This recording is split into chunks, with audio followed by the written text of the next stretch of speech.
അസ്സലാമു അലൈക്കും വറഹ്മത്തുള്ളാഹി. പ്രിയപ്പെട്ടവരെ, താഴെ വിടുന്ന ഒരു പത്ര കട്ടിങ് ഇന്നത്തെ പത്രമാണ്. സുപ്രീം കോടതിയുടെ ഒരു വിധിയാണ്. വയസ്സായ മാതാപിതാക്കളെ സംരക്ഷിക്കാത്ത അല്ലെങ്കിൽ നോക്കാത്ത മക്കളെ വീട്ടിൽ നിന്ന് ഇറക്കി വിടാം എന്നാണ് വിധിയുള്ളത്. രവികാന്ത് ഗുപ്ത എന്ന് പറയപ്പെടുന്ന ഒരു സഹോദരൻ്റെ പരാതിയിന്മേലാണ് ഈ വിധി പുറപ്പെടുവിപ്പിച്ചത്. 80 വയസ്സ് കഴിഞ്ഞ മാതാപിതാക്കളെ തൻ്റെ മകൻ നോക്കാത്ത സാഹചര്യത്തിലാണ് ഈ പരാതിയുമായി മുന്നോട്ട് പോകേണ്ടി വന്നത്. എന്നിരുന്നാലും ഇസ്ലാമിന് മാതാപിതാക്കൾ എന്ന് പറഞ്ഞാൽ വലിയ കാഴ്ചപ്പാടാണ്.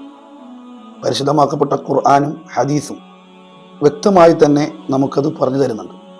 നമുക്കറിയാം, പരിശുദ്ധമാക്കപ്പെട്ട ഖുർആനിൽ സൂറത്തുൽ ഇസ്രായിൽ അല്ലാഹു സുബ്ഹാനഹു വ തആല പറയുന്നുണ്ട്, വഖളാ റബ്ബുക അല്ലാ തഅബുദു ഇല്ലാ ഇയ്യാഹു വബിൽ വാലിദൈനി ഇഹ്സാന.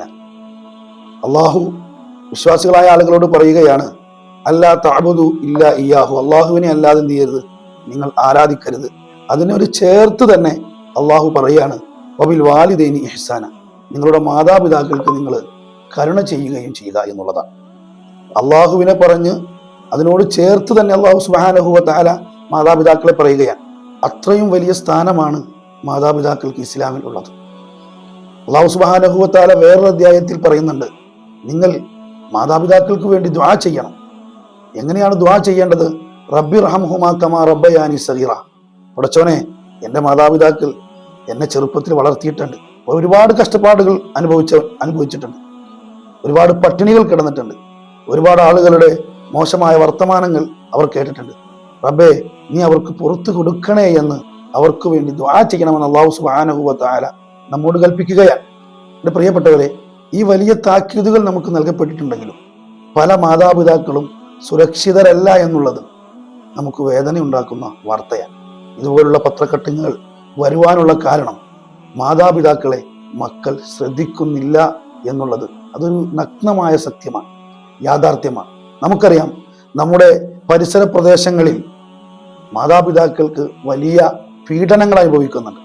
അത് ഏത് മതമാകട്ടെ, എല്ലാ മതത്തിലും മാതാപിതാക്കളെ ബുദ്ധിമുട്ടിക്കുന്ന മക്കൾ വർത്തമാന കാലഘട്ടത്തിൽ അധികരിച്ചു കൊണ്ടിരിക്കുകയാണ്. അവരുടെ ജോലി തിരക്കിനിടയ്ക്ക് മാതാപിതാക്കൾ അവർക്കൊരു ഭാരമായി മാറുകയാണ്. എൻ്റെ പ്രിയപ്പെട്ടവരെ, നമ്മുടെ മാതാപിതാക്കൾക്കും ഇതുപോലുള്ള ഒരു കാലം ഉണ്ടായിരുന്നു. ആ കാലഘട്ടത്ത് നാം ഇപ്പോൾ എങ്ങനെയാണോ നമ്മുടെ കുട്ടികളെ സംരക്ഷിക്കുന്നത്, അതിലുപരി എന്ന് പറയുവാനുള്ള കാരണം, ഇന്ന് നമുക്ക് എല്ലാ സൗകര്യങ്ങളുണ്ട്, വാഹനങ്ങളുണ്ട്, പാർപ്പിടങ്ങളുണ്ട്, അതുപോലുള്ള സാമ്പത്തികമായി അഭിവൃദ്ധി ഉണ്ട്, എല്ലാം ഉണ്ട്. പക്ഷേ നാം ചെറുതായിരുന്നപ്പോൾ നമുക്കിതൊന്നും ഇല്ലാത്ത കാലഘട്ടമായിരുന്നു. ആ അവസ്ഥയിലും നമ്മെ ചേർത്ത് പിടിച്ച് നമ്മെ സംരക്ഷിച്ചവരാണ് നമ്മുടെ മാതാപിതാക്കൾ. എൻ്റെ പ്രിയപ്പെട്ടവരെ, നമ്മുടെ മാതാപിതാക്കളെ ഞാനും നിങ്ങളും വെറുപ്പിക്കരുത്. നാം മാതാപിതാക്കളെ വെറുപ്പിച്ചാൽ നമ്മെ വെറുക്കുന്നത് അല്ലാഹു സുബ്ഹാനഹു വ തആലയാണ്. അല്ലാഹു സുബ്ഹാനഹു വ തആല നമ്മെ വെറുത്താൽ എൻ്റെ പ്രിയപ്പെട്ടവരെ, നമ്മുടെ ജീവിതം വലിയ പ്രയാസത്തിലായിരിക്കും. അല്ലാഹു സുബ്ഹാനഹു വ തആല നമുക്ക് നമ്മുടെ മാതാപിതാക്കൾക്ക് വേണ്ടി ദുആ ചെയ്യാൻ, നമ്മുടെ മാതാപിതാക്കളെ സംരക്ഷിക്കാൻ അല്ലാഹു ഭാഗ്യം നൽകി അനുഗ്രഹിക്കുമാറാകട്ടെ. ഒരുപാട് മാതാപിതാക്കൾ 6 അടി മണ്ണിൻ്റെ അടിയിലുണ്ട്. അവർക്കൊന്നും ചെയ്തു കൊടുക്കാൻ പലപ്പോഴും നമുക്ക് സാധിച്ചിട്ടില്ല. അല്ലാഹുവേ, അവരുടെ ഖബർ നീ വിശാലമാക്കി കൊടുക്കണേ റഹ്മാനെ. അവരുടെ ഖബർ നീ സന്തോഷത്തിലാക്കി കൊടുത്ത് അനുഗ്രഹിക്കണേ റഹ്മാനെ. ഇൻഷാ അല്ലാഹ് വീണ്ടും കാണാം. അസ്സലാമു അലൈക്കും വറഹ്മത്തുള്ളാഹി.